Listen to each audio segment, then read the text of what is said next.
Today we'll be discussing things to do this weekend. I want to make this a normal upload every Friday to help players out in what to farm.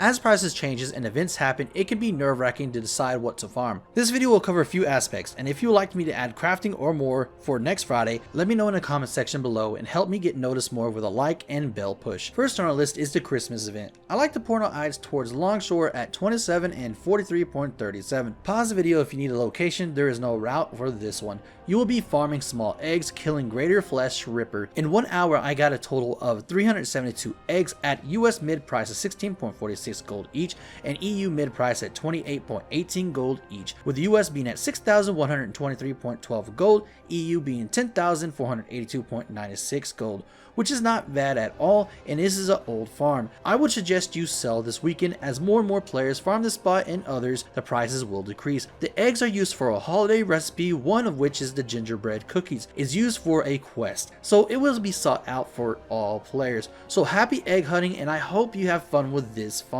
Next on our list is Darkmoon Faire. It only has a day and a half left, but worth the time. I did a video here showcasing how many Darkmoon Firewaters you get per hour. Darkmoon Firewaters are used for gathering any gather type item. It is not limited to one expansion, and it can help you get more gold per hour. Do not just sit and fish. You need to go and do fishing pools in Darkmoon Faire. And the reason why I say this is because every fishing pool you get and every time you cast and you reel in, you're going to get one crate that gives you one Darkmoon Firewater. Full details per hour is in the video that I mentioned and in the description. So with that, happy fishing, and let's move on to the last thing. Next and final on our list is a tier list of materials native to Shadowlands. This will help you decide what to farm this weekend. Remember, prices are based on mid, and I'll be covering US and EU mid. As you can tell, we're going to have where they're gathered from too as well. This is going to be sectioned out. As you can see, is Herbalism first, and we're going to go over ore, skinning, and tailoring. Now, I do want to say too right now that there will be locations for it. You can get everything at the end.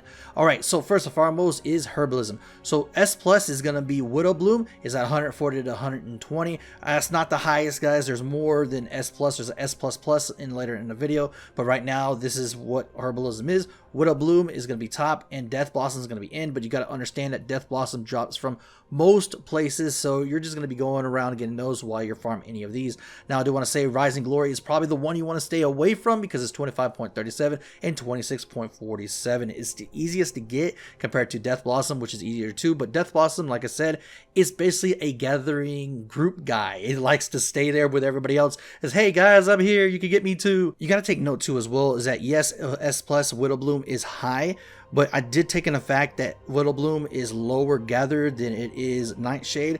It was comparing, I was going to put Nightshade as S plus because Nightshade is still a lot, but the problem with Nightshade is so easy to get compared to WIDOWBLOOM. You can get at least 200 plus Nightshade per hour compared to WIDOWBLOOM about 140, 150, so you're looking at a price difference when it comes to, you know, per hour. Honestly, if you want to go mid tier, I would go with Marrow Root, and the reason why I would go with Marrow Root over just Torch is because Marrow Root is harder to get than Torch, but I will say that Torch still sells fast too as well. But if you could get the same amount of Marrow Root, you'll probably sell faster with Marrow Root than over Torch. I can see Torch going lower than Marrow Root by next Friday. So with that, let me know in the comments what you're going to be farming. I'm going to be farming more WIDOWBLOOM, and honestly, I'm probably going to stay to my mall farming too.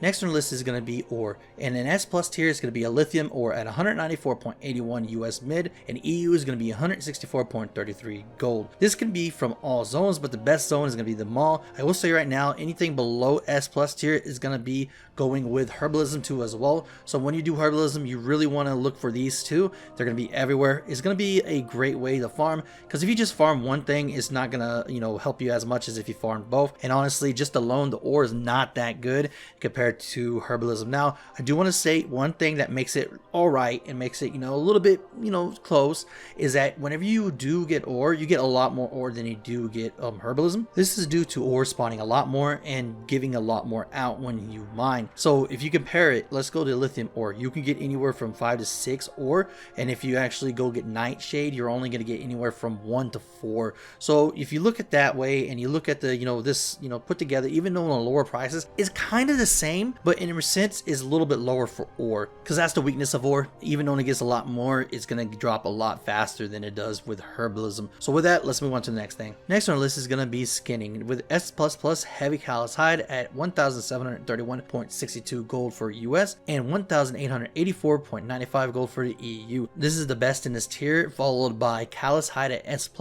with US at 175 and EU at 194.97.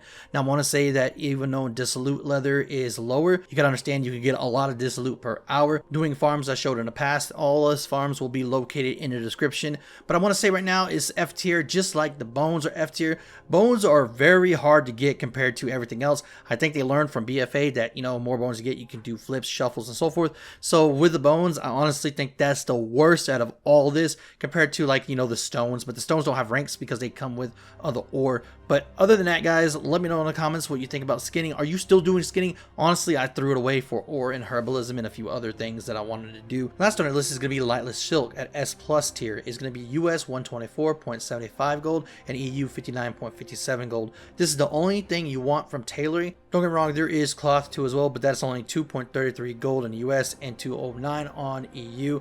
This is an F in my book. It's not the worst, but it's getting there. So it's like second to the worst. So I wouldn't even waste my time on tailoring, to be honest with y'all. But unless you really want the Lightless Silk, go for it. Just, you know, it's not worth it in my opinion. So now that you know what to farm, make sure to check out my last video covering WIDOWBLOOM and VIGIL'S torch farm. But if you're going for a lithium ore, check out my last week farm. It's the best farm there is for a lithium ore, and also too as well Nightshade. This video was meant to help players decide what to farm this weekend. I hope you enjoyed it. I plan on doing a lot more videos like this. If you enjoyed it, you can let me know by commenting, liking, and subscribing. I want to say thank you so much to my patrons for going that extra mile. Remember, supporting this way helps me a lot more, and as always, stay stashy.